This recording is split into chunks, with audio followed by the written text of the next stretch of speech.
किसी को मैथ अच्छा नहीं लगता, किसी को साइंस अच्छी नहीं लगती, कहीं इतिहास में दिमाग नहीं चलता, कहीं राजनीति भारी पड़ती है। बहुत सारे बच्चों के लिए पढ़ाई शुरू से ही बोझ बन जाती है।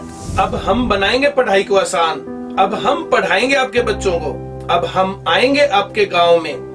हम छठी से ही अच्छा बेस बनाना शुरू करेंगे। आपके गांव में ही आपके बच्चों को छठी से 12वीं तक इस प्रकार से पढ़ा देंगे कि पढ़ाई आसान दिखेगी, पूरे नंबर आएंगे और सरकारी नौकरी तो कम से कम लग जाएंगे। अच्छी शिक्षा ही सफल जीवन का आधार है। बिना समय गवाए अपने बच्चों को आईसीएस के साथ जोड़िए। 12वीं पास कर चुका है तो नौकरी की तैयारी के लिए, और 12वीं से नीचे है तो स्कूली शिक्षा के लिए। नमस्कार, मैं हूं प्रमोद और आप देखना शुरू कर चुके हैं सड़कनामा.com। इस वक्त मैं आपको तस्वीरें हरियाणा के सिरसा के दिखा रहा हूं, जहां पे आज संयुक्त किसान मोर्चा के आह्वान पर जो एफसीआई, क्योंकि फूड कॉर्पोरेशन ऑफ इंडिया, उसके जो तमाम जो कार्यालय हैं उनके आगे किसान हैं वो धरना दे रहे हैं, प्रदर्शन कर रहे हैं। सुबह 11 बजे से लेकर के शाम को 6 बजे तक ये प्रदर्शन है, धरना है, ये किसानों का जारी रहेगा। और किसानों की मांग है कि तीनों ही बिल जैसे लागू हो जाते हैं तो ये बड़े जो संस्थान हैं, फूड कॉर्पोरेशन ऑफ इंडिया, खाद्य निगम है, वो जो है खत्म हो जाएंगे। सरकार की जो मंशा है, जो सरकार का रवैया है, वो ना सिर्फ किसान विरोधी है बल्कि ये जो बड़ा अदारा है जो एफसीआई, इसे तोड़कर जो खाद्य सुरक्षा है देश को मिल रही, खाने वाले लोगों को मिल रही है, उसको भी बर्बाद कर देंगे। और जो रोटी है वो इतनी महंगी हो जाएगी, वो अमानी अडानी के गोदामों में चली जाएगा अनाज। तो इसका जो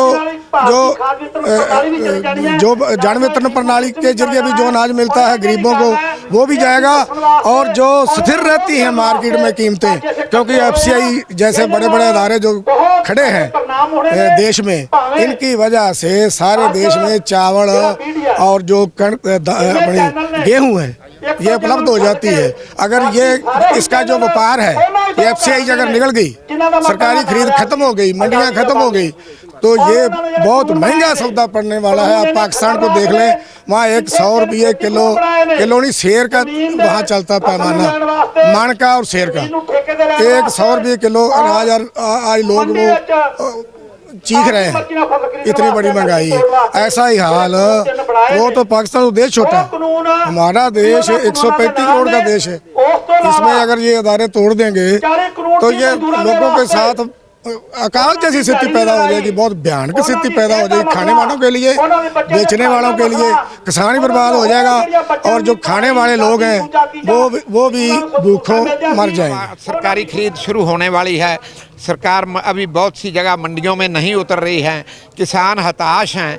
बहुत से प्रांत तो ऐसे हैं जहां किसान एक बार गेहूं को अपने घरों में ला रहे हैं, फिर जब खुलेगी मंडियों में लाएंगे। हरियाणा सरकार भी कभी पोर्टल व्यवस्था, नए नए कानून, नई नई अड़ंगेबाजी करके मकसद उनका एक ही है कि गेहूं की सरकारी खरीद को समाप्त किया जाए और कारपोरेट औने पौने दामों पर जैसे भी चाहें फसल खरीदें, गोदाम करें और बाद में अनाज को हथियार के तौर पर उसका प्रयोग करें। साम्राज्यवादी देश लंबे समय से विश्व बैंक, अंतर्राष्ट्रीय मुद्रा कोष, WTO, वो सब गिद्ध दृष्टि लगाए बैठे थे कि ये इतना बड़ा बाजार हिंदुस्तान का, इस बाजार पर वहीं का किसान अपना खाद्यान्न क्यों बेचता है, हमारा बिकना चाहिए। और ये मोदी सरकार उनका झाड़ू बरदार बनकर उनका खाद्यान्न यहाँ बेचने की तैयारी में इस सब को तोड़ रही है।